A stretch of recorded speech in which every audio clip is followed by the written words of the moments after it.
না, শুধু আস্তাগফিরুল্লাহ বললে তওবা হয় না। তওবা আলাদা জিনিস। তওবার কয়েকটা শর্ত আছে। আস্তাগফিরুল্লাহ আল্লাযী লা ইলাহা ইল্লা হুয়াল হাইয়ুল কাইয়্যুম তো সবসময় বলবেন। এর জন্য আল্লাহ সাগীরা গুনাহ মাফ করতে থাকবে, কিন্তু কাবীরা গুনাহ তওবা ছাড়া মাফ হয় না। তওবার জন্য প্রস্তুতি লাগে, কয়েকটা প্রস্তুতি।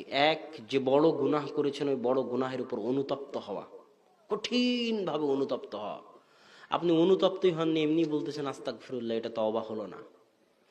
ওই গুনাহের উপর, বড় গুনাহের উপর আপনি কঠিনভাবে অনুতপ্ত হবেন। দুই, মনে মনে সংকল্প করবেন এই গুনাহ আর কোনোদিন করব না বাবা, একবার ভুলবশত হয়ে গেছে গেছে, আর জীবনে কোনোদিন যেন এই বড় গুনাহ সংঘটিত না হয়। কথা কি বুঝতে পারছেন? এটা হলো দ্বিতীয় শর্ত।